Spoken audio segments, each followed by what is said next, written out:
పల్నాడు జిల్లా నర్సరావుపేటలో సాయి సాధన chit fund company మోసం case ఇంకా కొలిక్కి రాలేదు.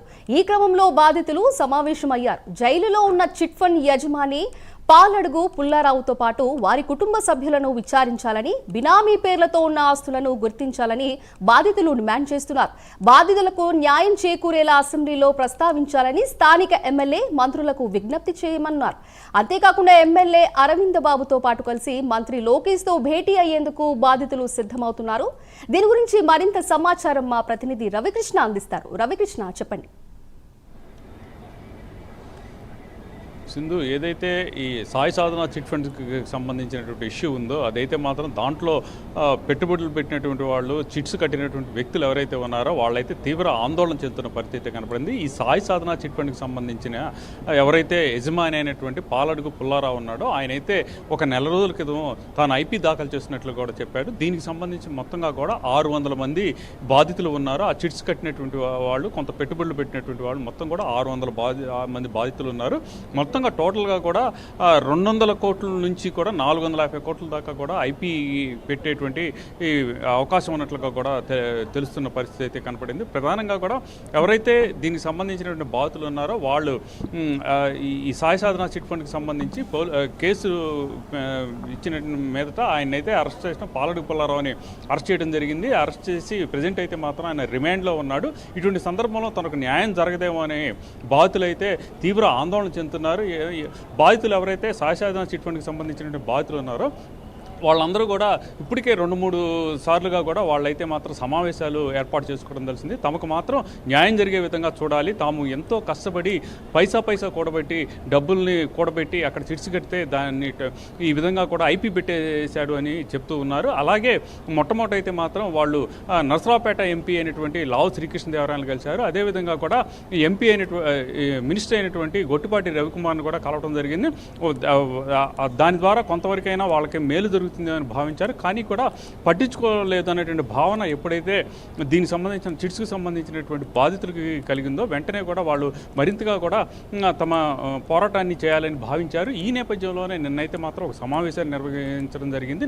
నిర్వహించుకొని అక్కడైతే తీర్మానం చేసిన పరిస్థితి అయితే కనపడింది. అక్కడ ఉన్నటువంటి స్థానిక ఎమ్మెల్యే అయినటువంటి ఎవరైతే అరవింద్ బాబు ఉన్నారో చదలవాడ అరవింద్ బాబుని కలిసి ఆయన ద్వారా లోకేష్ని కలవాలి అని చూస్తున్న పరిస్థితి అయితే కనపడుతుంది. ప్రధానంగా కూడా ఈ పాలడుగు పుల్లారావు ఏదైతే చిట్స్కి సంబంధించినటువంటి యజమాని ఎవరైతే ఉన్నారో ఆయన మాత్రం తమ దగ్గర తీసుకున్నటువంటి డబ్బులన్నింటినీ కూడా వేరే ఖాతాల్లోకి ట్రాన్స్ఫర్ చేయించారు, బినామీ పేర్లతో ఆస్తులు కొనుగోలు చేశారని చెప్తూ ఉన్నారు. ఆయనకి సంబంధించినటువంటి ఈ ఎవరైతే నీరెస్ట్ బంధువులు ఎవరైతే ఉన్నారో, ఆయన కుటుంబ సభ్యులు ఎవరైతే ఉన్నారో వాళ్ళ ఆస్తులు కూడా అటాచ్ చేస్తేనే తమకు న్యాయం జరుగుతుందని వాళ్ళైతే భావిస్తున్న పరిస్థితి కనపడింది. ఈ నేపథ్యంలోనే నిన్న వాళ్ళైతే ఈ సమావేశాన్ని ఏర్పాటు చేసుకున్నారు. ఎమ్మెల్యేని కలిసిన తర్వాత లోకేష్ నుంచి సపోర్ట్ కావాలని వాళ్ళు కోరుకుంటున్నారు. అలాగే ఇది 600 మందికి సంబంధించి 600 కుటుంబాలకు సంబంధించినటువంటి ఇష్యూ కాబట్టి దీన్ని అసెంబ్లీలో ప్రస్తావించాలని వాళ్ళైతే పెద్ద ఎత్తున కోరుకుంటున్న పరిస్థితి కనపడుతుంది.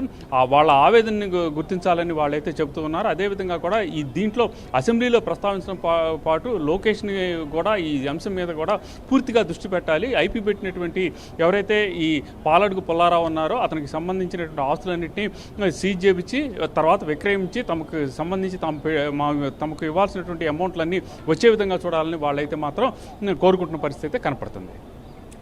Thank you Kumar.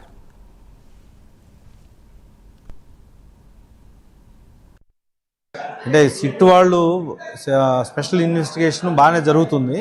దానివల్ల అక్కడికి వెళ్ళి మనం ఇవ్వాల్సిన ఫీడ్బ్యాక్ అంతా మన దగ్గర తీసుకుంటున్నారు. కాకపోతే మనం వాళ్ళ ఫ్యామిలీ మెంబర్స్ అనేది ఇప్పటికీ టచ్ చేయలేదనేది బాధితులు ఎక్కువ మంది కోరటం జరిగింది. అందువల్ల వాళ్ళ కుటుంబాన్ని ముందు వాళ్ళ కస్టడీలో తీసుకొని విచారిస్తే వాళ్ళు ఏంటనేది ఇంకొద్దిగా బినామీ ఆస్తులను బయటికి తీసేదానికి ఛాన్స్ ఉంటుందని అందరూ భావించారు. అందువల్ల అంటే ముందు కార్యాచరణ ఎలా అంటే ఎంపీ గారి ద్వారా కానీ ఎమ్మెల్యేస్ ఇక్కడ మన పల్నాడు జిల్లా ఎమ్మెల్యేస్ అందరినీ కూడగట్టుకొని ఒక సమావేశమై వాళ్ళ ద్వారా హైకమాండ్కి తీసుకెళ్లే కార్యక్రమాన్ని ఇన్ఛార్జి మినిస్టర్ గారు రవికుమార్ గారిని వీళ్ళందరినీ కలుపుకొని ఒక హైకమాండ్ ద్వారా మనం వాళ్ళని ప్రెషర్ చేసే కార్యక్రమం చేద్దామనే ఆలోచనతోటి అందరం సమావేశం పెట్టుకోవడం జరిగింది ఇక్కడ. అందువల్ల ఏంటంటే పోలీస్ డిపార్ట్మెంట్ బాగానే చేస్తున్నారు, కానీ ఇంకా త్వరితగతిన దీన్ని ముందుకు వెళ్ళాలనే ఆలోచనతోటి మేము ఇట్లా కార్యాచరణ చేయటం జరిగింది. ఇన్ని వందల కోట్లు స్కామ్ చేసిన వ్యక్తిని అరెస్ట్ చేయకుండా అరెస్ట్ చేశారు, కానీ తన కుటుంబ సభ్యులను ఎందుకు అరెస్ట్ చేయట్లేదని చెప్పేసి జనం అందరిలో కూడా ఆవేదనతో ఉన్నారు. వారి కుటుంబ సభ్యులను అందరినీ కూడా అరెస్ట్ చేసి వాళ్ళని ఎంక్వైరీ పోలీసు వాళ్ళు కస్టడీలో తీసుకొని వాళ్ళు ఎంక్వైరీ చేస్తే తప్పకుండా విషయం అంతా కూడా బయటకు వస్తుందని చెప్పేసి జనాలు ఆలోచనలో ఉన్నారు. నెక్స్ట్ కార్యాచరణ గురించి కూడా డిస్కషన్ చేయడం జరిగింది. ఇప్పుడు ఎమ్మెల్యే గారి దగ్గరికి వెళ్ళి అసెంబ్లీ సెక్షన్ జరుగుతున్నాయి కాబట్టి అసెంబ్లీలో కూడా దీన్ని, ఎందుకంటే పక్కన మనకున్న ఎమ్మెల్యేస్ మన కన్నా లక్ష్మణ్ గారు కానీ, గురిజారి ఎరపతి శ్రీనివాసరావు కానీ, వినుకొండ జీవి ఆంజనేయులు గారు కానీ, నసరావుపేట అరవింద్ బాబు గారు, చెల్లూరుపేట పచ్చిపూడి పుల్లారావు, వీళ్ళందరూ కూడా ఏంటంటే ఎంపీ మన అసెంబ్లీ ఉన్నాం కదా, వీళ్ళందరూ కూడా ఏంటంటే అసెంబ్లీలో ఈ సమస్యలను లేవనెత్తి, ఎందుకంటే చాలామంది సుమారు 500 నుంచి 600 మంది నష్టపోయి ఉన్నారు. మరి ఇటువంటి వ్యక్తులకి న్యాయం చేయవలసిన అవసరం ఎంతైనా ఉంది.